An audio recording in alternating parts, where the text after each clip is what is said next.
Hey little possums, Mama Possum here. Welcome to my channel. We are going to be taking a look today at The Likeness by Tana French. And this was my last read. And here's what we're going to do. I'm just going to start by reading the back of the book, just kind of give you an idea of the story. And then we're going to go through and recap the chapters. So spoilers ahead. And then we'll kind of go into my final thoughts and what I thought of the book. So, The Likeness. 6 months after a particularly nasty case, Detective Cassie Maddox has transferred out of Dublin's murder squad and has no plans to go back. That is, until an urgent telephone call summons her to a grisly crime scene. It's only when she sees the body that Cassie understands the hurry. The victim, a young woman, is Cassie's double, carries ID identifying herself as Alexander Madison, an alias Cassie once used on an undercover job. Suddenly, Cassie must discover not only who killed this girl, but more importantly, who is this girl? And as reality and fantasy become desperately tangled, Cassie moves dangerously close to losing herself forever. So this book was written, I think it was 2008, by Tana French, and I kind of took this info about her from her Wikipedia page, so of course with Wikipedia, grain of salt. Tana French is an American-Irish writer and theatrical actress. She's a longtime resident of Dublin, Ireland. The Independent, which is the news organization of some sort, I didn't Google it, has referred to her as the First Lady of Irish crime. So let's get into the book.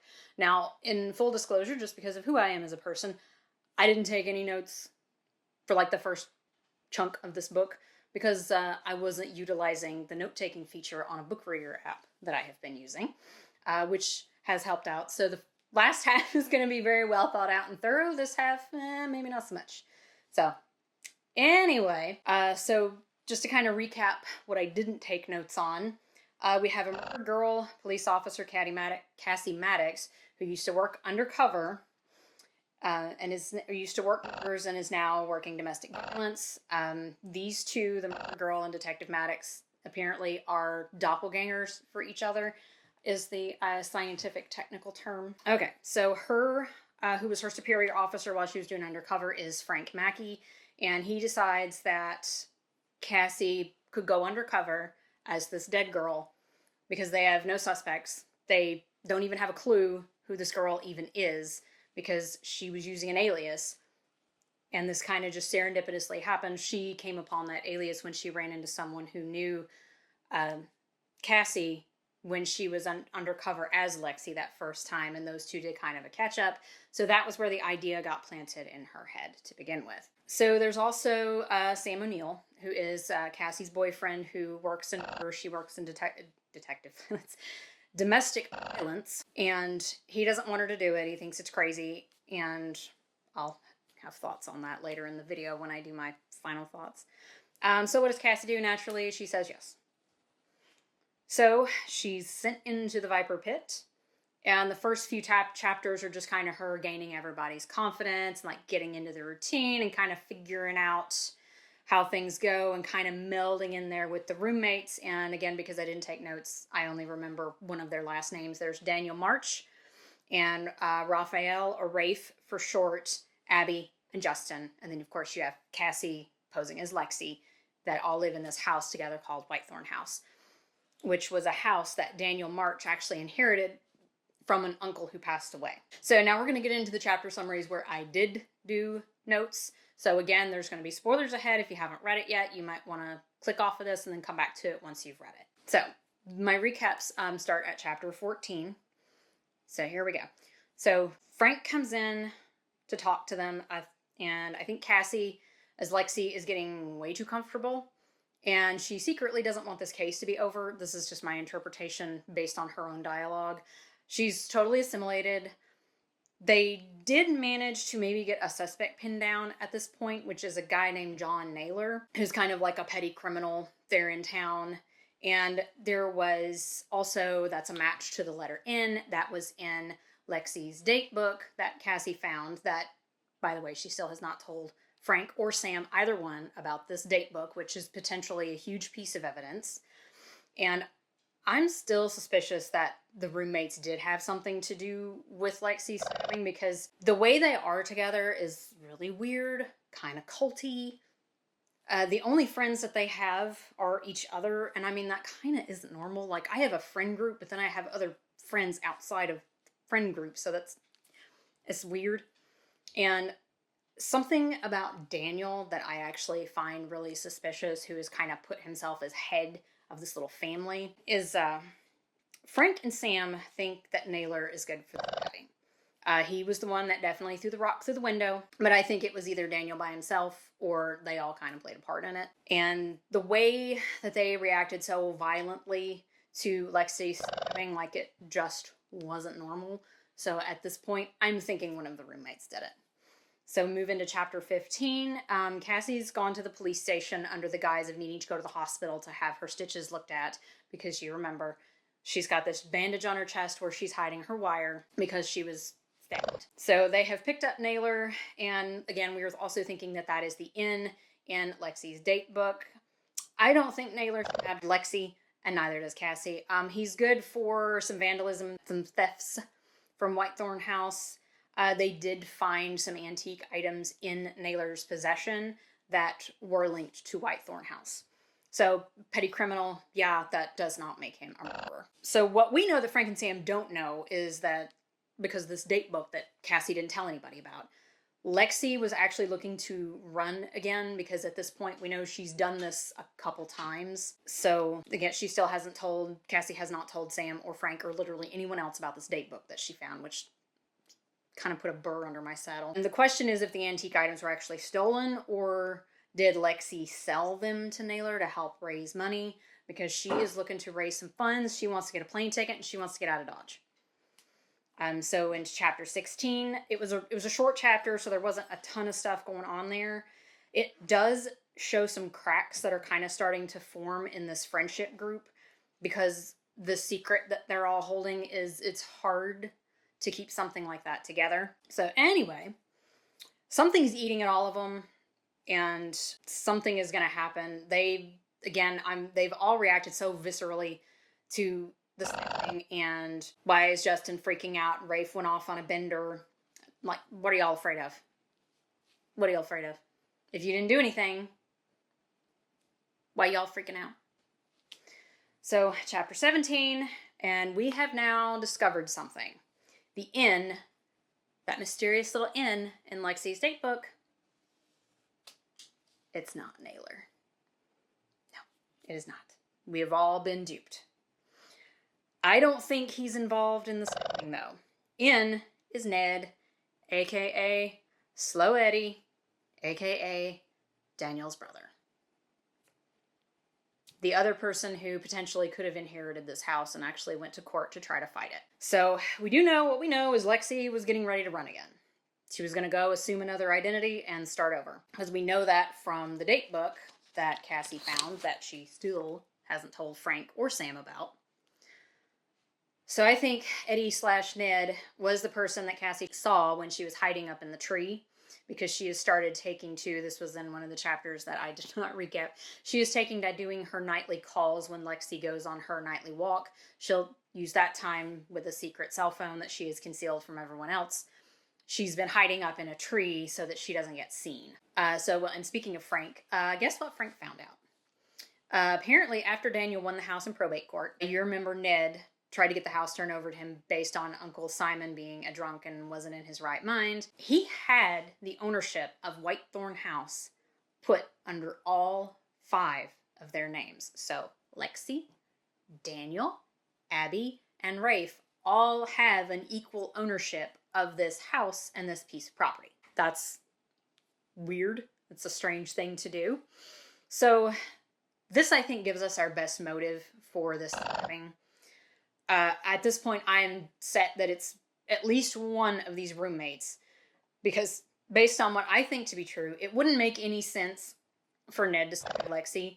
If she was meeting him to try to negotiate some kind of a sale on her stake in this house, it wouldn't make sense for Ned to kill her, because he would have gotten what he wanted by just paying her money.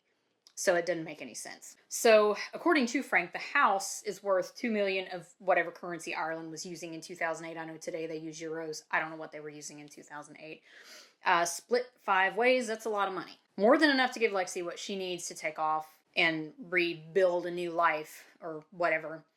She had been secretly meeting with Ned and I, as well as Frank and Cassie, most likely Sam, to suspect that Lexi was going to sell her part of the house to Ned. That gives the roommates motive to kill her. So, if she was going to sell to Ned, he would have no reason to sell her. She was far more valuable to him alive than she would have ever been dead, because that would have been his...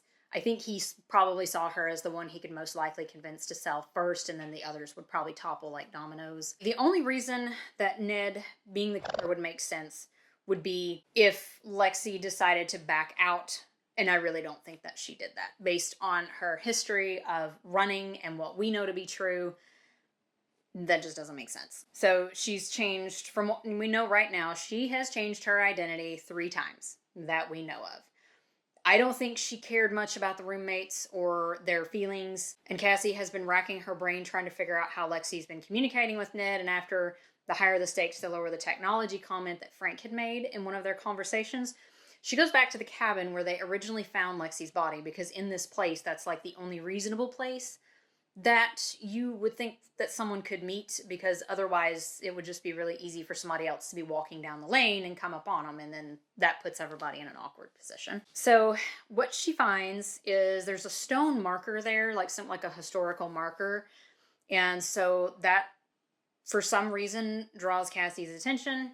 So under this stone marker, there is a tobacco tin hidden underneath it. And inside said tobacco tin was a note from Ned. I, of course, because I'm terrible at this, I did not put in my notes what the note said. It would take me forever to find it again, so we're just going to move on. And after she read the note, she burned it. That's the second time she's done something to conceal some kind of evidence in a case that she's been trying to solve, and I think she is way, way too emotionally involved here. And if this were a real-life investigation, I think they would have probably pulled her out already, because she's gotten too comfortable, I think, and she's not able to be objective anymore. The entire point of her even being there is to collect evidence, to try to pinpoint a suspect, or try to pinpoint her identity so that they can figure out a suspect. And she's no longer doing that. And if we're to the point where we are now destroying evidence, we're in way too deep. We are in way too deep. Regardless, she left a response to Ned with a time and a date to talk. And of course, they're going to meet back at the cabin. So now that we're in chapter 18, Cassie, as Lexi, has had her meeting with Ned, aka Slow Eddie. She was wanting to sell out her portion of ownership of Whitethorn House, and we all know why, for 200,000 Irish pounds. I did have to look that up because, like, I have no idea about currency conversions and what they were using, so I did look it up. And I like to have an idea of what I am dealing with. So Cassie told Ned she would have to think about it. And I think Ned's probably ready to sell, and in the chapter, in the last recap, I said that was Daniel's brother. It's not his brother, it's actually his cousin. So after this meeting with Ned, Cassie goes back to the house, and the plan is now all of a sudden to just get wasted. So they do. During one of many drunken conversations in the garden, Cassie and Daniel share a little smooch. A little smoochy. Yeah. That being said, I do think that Sam is going to ignore it because she's undercover, and part of keeping up with the appearance and being undercover and of an undercover cop is they have done things much worse than just a kiss. So, Rafe and Justin have gotten into a fight, and that kind of draws everything out, so then that lets Cassie kind of decompress from that and get away from it. Gets her immediately out of the situation. Daniel leaves to smooth things over, and these roommates are more and more falling apart, and I feel like that's kind of what happens when you have something eating at you. Like, you may have had your roommate or something, and so we don't really know what happened, but when Cassie as Lexi goes back in, there's glass all over the top of the piano, there's a dent in the wall, so somebody threw something at the wall. It's weird that all of a sudden these 5 people that have all gotten along swimmingly up until this point, something has happened in this house to make them all crazy. Now we come into chapter 19. Like Cassie, I keep wanting to call her Lexi. I'm trying to not use Lexi too much because that's like a dead person. But anyway, Cassie slept through her hangover. So Daniel, conveniently, sent everyone else out except for himself and Cassie. He sent them to the movies. Because Daniel knows. He knows this is not Lexi. Do you want to know what gave it away? The frickin' onions. The onions in the soup. And I have a whole thing about this when I go into my final thoughts, because the onions is what did it. So in the world of undercover police, when you get found out that you're a cop, they say that I've been made. So Daniel made Cassie, and he basically asked her to leave the house. She said no. She's not going to do it. Not sure how that's going to work out. I mean, if things were getting awkward before, they're going to be even more awkward now. Daniel said he pretty much knew that Lexi was dead. We don't know how he knew that right now. That does, of course, mean in my mind that he must have been there. If he didn't do it, he was there. He did disclose that Lexi was stabbed at Whitethorn House, and then she had run out, and they had chased after her. And my thing is, I wonder if it got found out that Lexi was talking to Ned, and she got confronted, and things just got out of hand. I don't know. Either way, Cassie doesn't have a choice. She is going to have to leave at this point, right? Because I don't think Daniel or any of the others will be dumb enough to kill a cop. So I don't think that would thing. And this kind of does explain when there's a part in one of the chapters I didn't recap where Rafe describes kind of how everyone had reacted after she had gotten stabbed. And it's like, there's no reason that you should react this viscerally just because your friend got stabbed unless you did the same. I mean, does that only make sense to me? Anyway, so chapter 20 takes off, and Cassie is talking to Frank, and Frank pretty much tells her, oh, just so you know, that whole little conversation that happened between Daniel and Cassie, Frank or Sam, neither one ever heard it. She took her microphone off, left it next to the record player so it would seem like she had just fallen asleep with a record playing. Like, I'm not a cop. I've never been a cop. I thought about it when I was a kid. Maybe that's what I want to do when I grow up. But I don't think you're supposed to do that. When you're in an undercover investigation like this, you're supposed to be, I'm pretty sure, wired and mic'd at all times. But what do I know? So anyway, Frank has pretty much given her the, okay, we're going to get you out. You need to start getting sick. You got the flu. You're going to go septic, and we're going to get you out of there. Cassie said no. And that apparently in the world of undercover is a no-no. Like when your superior says, we're taking you out, like no is not an option. So Frank has said that she's just gotten way too comfortable and this isn't viable anymore. Frankly, I agree. 100%. I agree. I think she should have left ages ago because this is not working. So she's been made. Daniel has that to use against her. I don't think she is coming back from any of this. I don't think Daniel would be dumb enough to kill a cop because I looked it up. In Ireland, that would be an automatic life sentence. Like, do not pass go, do not collect $200, and I think he's far too arrogant to do something like that. And in all of this, Lexi, apparently, they got back some medical reports. Turns out that Lexi had been pregnant at the time she passed away. I think that Daniel was probably the father because they did have that little smooch. And if he had said in this conversation that they had where she had taken her mic off, that Lexi would not have been taken back by that. So, I mean, if she wouldn't have been taken back from him kissing her, then the two of them having sex with each other probably isn't outside the realm of possibility. So anyway, back to Frank. When Cassie said she wasn't going to leave, she got Frank to agree on 72 hours to close the case or leave, whichever came first. So we'll see what she can do, and she still has not told Frank about the date book either. And she said she was going to put that away to bring up later, and we still have not brought it up. So Daniel came to Cassie's room after everyone else went to bed, and they wanted to have a chat. Did Cassie do something else dumb? Yes. Of course she did. Because why not? This is what we do. She unplugged her mic. I mean, other than some veiled threats, there was nothing that Frank or Sam or whoever's listening to would have missed. They wouldn't have missed much.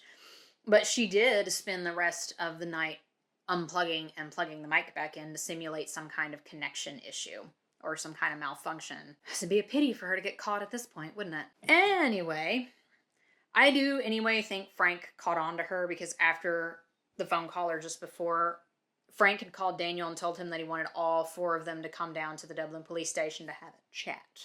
We're gonna have a chat. If this were a real investigation, they would have pulled her out ages ago. She has botched this so bad, destroying evidence, concealing evidence, having conversations with the person who made her with her mic unplugged or taken off. It's a mess. It is a mess. I think Frank knows that, and I think they basically just want to interrogate everybody up at this point. So at the end of the chapter, when they're getting ready to leave to go to the police station, Daniel's gazing at the house, and it's like almost kind of longingly and like lovingly, almost as if there's some kind of suspicion within himself. This is going to be the last time I ever see this place. That's kind of what I got from that little reaction. I don't think that Daniel was going to be would be the first one to crack. That would either Rafe or Justin, because Justin was getting ready to fall apart anyway, and Rafe is just kind of ruled by his emotions. He's very hot-headed kind of thing. I think he would be easy to rile up and blurt something out. I don't think she even knows anything, because I don't get that. I don't think she has it in her. Like, I really don't. She may not even know anything about the whole situation. She may not even have been there. It could have been just the boys. Who knows? She just doesn't seem capable of killing anyone, and she may not have anything to offer the police, but we're going to see. So going into chapter 22, so Frank's had them all hauled in. I think he was even trying to rattle Cassie a little bit just to get her back into, hey, girl, you got a job to do, and right now you suck at it. So they split everybody up into separate interview rooms, including Lexi, or Cassie as Lexi. So they split them all up, and then Frank and Cassie get this idea to let the feed from her room kind of trickle into everybody else's, so that they can kind of accidentally listen in. So the interview that he's having with Lexi, and it starts out with Frank just softballing her questions. Do you remember anything else? And then it kind of slowly morphs into like an interrogation where he's just straight up, I think you're covering for somebody. You better tell me. Blah, blah, blah. Even threatened to charge her with obstruction for covering up, for helping to cover up something. I don't know what you would call that, like accessory after the fact, I guess. I'm not sure. I mean, it is a fake interrogation, and they're just trying to rattle everybody. I think that Frank always suspected one of them, because it just seemed generally when someone kills someone, they start from the inside out, because it's highly likely that someone in their circle, or that someone that knew them or related to them or lived with them or loved them or whatever, could possibly be the culprit. And that's kind of the thing that we all know from police procedurals and police dramas and stuff. Anyway, Cassie, at just now this point, is starting to come around that, okay, maybe they are suspects. You think? Anyway, there is also, like, Ned, but again, he had zero motive to kill Lexi, since he was trying to buy her share in Whitethorn House. And like I said, I think he thought, if I can get this one, then maybe I can get another one, and eventually I can own this whole place, because he wanted to turn it into like a golf course. Daniel didn't want that, and he thought this would be a great thing for all of them to just stay together. So there towards the end, Frank let everyone go except for Daniel. Cassie needed him away from everybody, because he is kind of the one that calls all the shots in this little weird dynamic. So Cassie needs him out of the picture long enough for her to talk to everybody without Daniel there. For one, he's going to put a stop to it as soon as he comes in, and he's also made Cassie, so he's not going to want them to talk to her at all. So, chapter 23, the roommates, except Daniel, because Frank's still holding him up at the police station to buy Cassie some time, are all home. Cassie wants to use what time that she has got left to get some semblance of a confession. She already knew what Daniel had told her, so I'm surprised she didn't come down there and feign, oh, I remember it started in the kitchen. Because that's something she knew to be true, because Daniel told her that that's where it started, was in the kitchen. So what she does instead is goes on a hunch that maybe, perhaps, on some weird off chance, Lexi might have stuck a note in this communal jacket that they all own, and someone might have found it. I don't think that a real police officer would have ever taken a shot in the dark like that. I don't know. I'm not a cop. I'm just saying that doesn't make sense. So she's like, well, maybe, was it the note you found in the jacket? I don't know. I think she just got lucky. Because evidently, Abby found a note in the jacket when she put the jacket on to go buy cigarettes, and Lexi was going out to take her walk. That's when it all started. So she has gotten all of them now to sit down and tell her what happened, because they're going under the guise of retrograde amnesia, and she doesn't actually remember anything. She remembers before the day of the stabbing, but then not anything before or after. So that was how she was playing off a lot of little quirky things. It's like, oh, it's the amnesia. Oh, it's the antibiotics. Anyway, so it started in the kitchen, so they all go through the whole thing. And evidently, the other roommates had wanted to tell Cassie this from the very beginning. They wanted to just clear the air and start over. Daniel said no, that they were better off not to. And what was most interesting in all of this was they go through the stabbing. They didn't actually say who stabbed, but what they did talk about was how meticulous that Daniel was in having them craft this alibi. He went so far as to turn the clocks back to the time that Lexi would have left.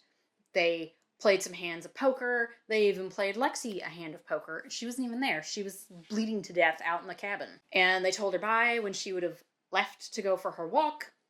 And they did a normal load of laundry with his and Justin's clothes covered in dirt and blood and everything else. Cleaned their shoes just like they always did. Cleaned and scrubbed the entire kitchen floor, not just the spot where she was, the whole frickin' floor. And last but not least, Daniel disposed of the murder weapon, which was a steak knife. So then Cassie got a little bit freaked out, thinking that, have I been eating food with the knife that was used to stab this girl? And the answer was no. Daniel said he got rid of it. Daniel says a lot of things. So, yeah. Part of, before Cassie got into this, she and Sam had sat down and he's like, okay, profile this guy for me. So she kind of went through what she thought prior criminal experience. I don't think someone who had never committed a crime before could possibly be that meticulous in so much as turning the clocks back to craft an alibi so nobody forgot what time it was supposed to be when whatever happened. Like, that just doesn't make sense for someone who's never committed a crime before. I wouldn't think to do that. I would just be like, roll the body up in a carpet, dump it in the river, we're done, right? Well, it was so meticulously planned, and I wonder now, what actually did happen to Uncle Samuel? Did he really just fall over? Or did someone assist him in the killing over? Who knows? So chapter 24, we're coming kind of to the conclusion. It all came to a head when Daniel arrived home and he's like, we're not doing this anymore. Rafe wasn't having it anymore. And I mean, honestly, good on him, because they've let Daniel call the shots this whole time, and then look where that has had them all ended up. So listening to Daniel just got them all in this mess in the first place. While everyone is arguing, Cassie decides to pull out a grenade that she had been holding on to because she hadn't mentioned this particular thing to anyone other than the one person that did know about it already. She said she had been pregnant and the baby died because of the stabbing. And then Rafe decides to freak out because evidently he was the baby's dad. Because that was another thing, is they had no idea who the father of this baby could potentially be. Well, now we know. And so he decides that he's going to beat the tar out of the person who stabbed Lexi. And who was that? It was Justin. So Rafe just starts beating the tar out of him. Daniel decides at this point in time, because there was a pistol that belonged to Uncle Samuel that they had found, decides to fire a shot up into the air to get everybody's attention. And That is one thing that will quiet a room down real quick, is if somebody fires a gun up into the air, which don't ever do that. That's incredibly illegal to just shoot up in the air, so don't ever do that. So Daniel then points the gun at Lexi. Police sirens are already coming because Frank or Sam or someone is listening to all this going on with her, because remember, she's mic'd up. So as soon as that gunshot started, they got police officers on the way. And Daniel, knowing what he knows, Cassie's drawn her sidearm out.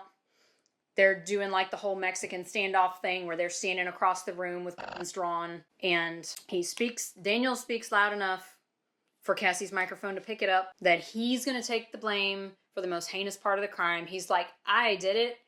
I stabbed Lexi. No one else did. It was just me. And he's saying all the others have to do again is listen to him, and this is all going to be fine. There's a gunshot. Abby screams, and Daniel falls on the floor. So that's the end of chapter 24. Chapter 25, it's now the next day. Cassie has gone through her IAB interviews. They've confiscated her sidearm, gone through all of that, and I don't think anybody blamed her for taking the day off, and she wasn't really in trouble. She'd been interviewed by, in the U.S. we call it IAB, but over there they just call it IA, which is AKA Internal Affairs, AKA the Rat Squad. I've heard that term used before on like Law and Order, but I don't know if that's actually true that they call it the Rat Squad.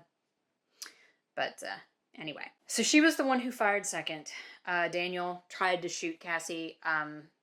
Whether he missed, whether that was on purpose or he was just a bad shot, I don't know. That was just before he loudly confessed to stabbing Lexi, even though we all know it was Justin.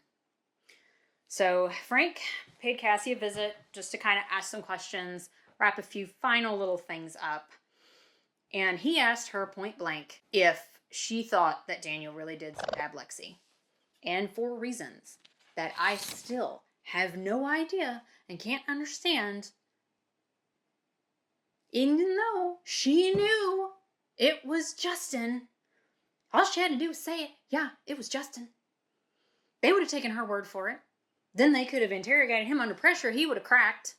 Like, that's just based on his personality and how crazy this whole situation made him. He would have cracked.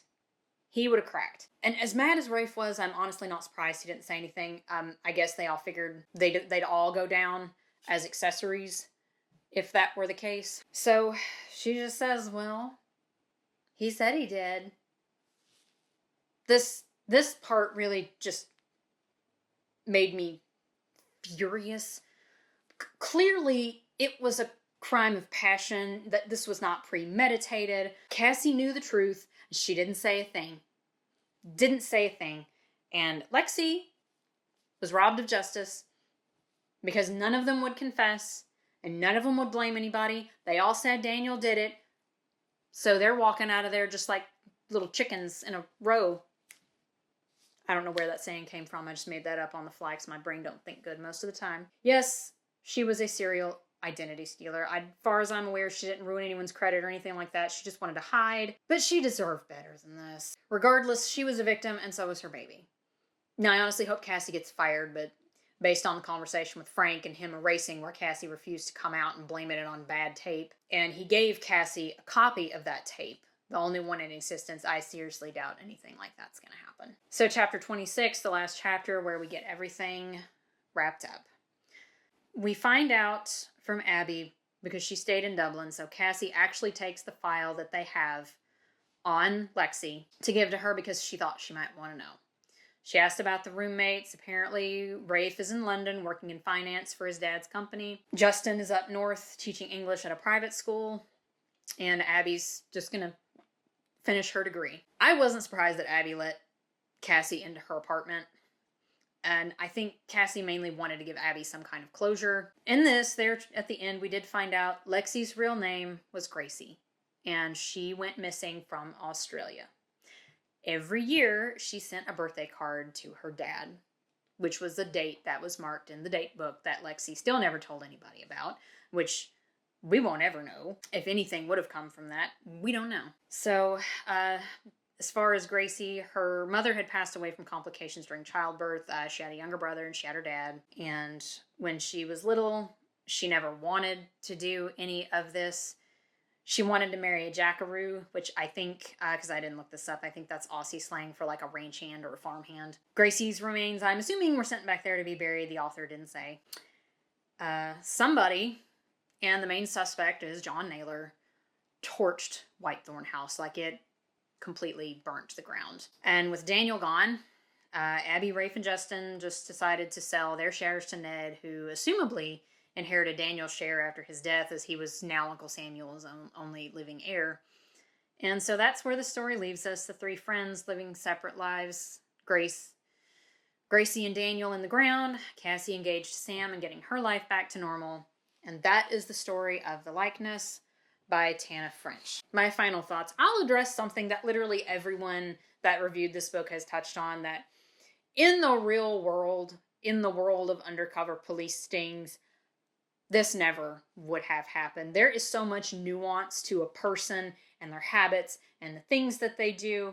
There's just no way this would work. Like, if I got replaced by a duplicate, would that person know that I don't drink anything until after I have eaten my entire dinner? No. Would they know that I make myself a matcha latte every night before bed? No. Would they know that I'm allergic to shellfish? No. And if I just all of a sudden stopped doing those things and decided to have a lobster tail for dinner, my husband would be like, okay, what's going on? So, all that out of the way. I was totally absorbed in this story. Like, I honestly wanted Cassie just to stay there too, just to stay there, live with these friends, and live this life. Part of the problem, I think, that after like her first week, she was just so convinced that none of them could have done it, that she just was not able to be objective anymore. And she found evidence in the form of Gracie's, and we're going to use her real name up from here on out, Gracie's date book that Cassie never told a soul about. And we don't know what would have come out of that, because it went up in flames with Whitethorn House, because it stayed there. It was mentioned when she found it, and then she never mentioned it again. She burned the note from Ned. Again, she never told anybody about that. She knew, this was the big one for me, she knew who stabbed Gracie and said nothing. Gracie was robbed of justice.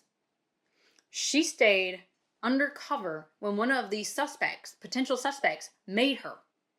The whole thing was just a mess. The whole thing was a mess. At the get-go, I really didn't suspect the roommates either. It wasn't until I kind of learned about how they reacted to the whole stabbing situation. I'm like, okay, that's not normal. These people got something to hide.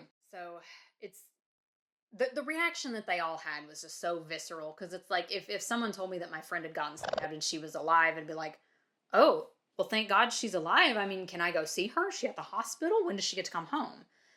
I wouldn't be shaking and vomiting and crying in the corner, because that's just a little, unless I was really dramatic, and I'm not that dramatic. But in the end, I left this book just completely despising Cassie. She did not do right by Gracie. She got too emotionally involved, and she should have just asked to have been pulled out. It's like, I can't be objective here anymore. This is not working. I got to get out of here. Or at the very least, when she got made, she should have been like, hey, Frank, we got a problem. I've been made. I need you to get me out of here. There would have been somebody there to swoop her out of there in like 10 seconds. So, if you want to join me on my next read, I was going to bring it in here to show you, and then of course I forgot to grab that when I grabbed The Lightness, because I'm going to memory like a goldfish. It's going to be Bloodroot by Amy Green, if you want to read along.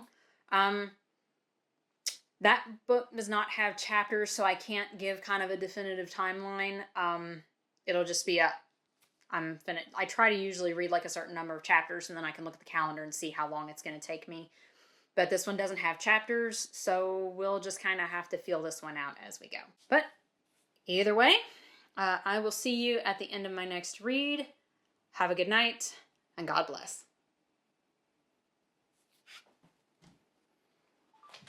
Oh my God.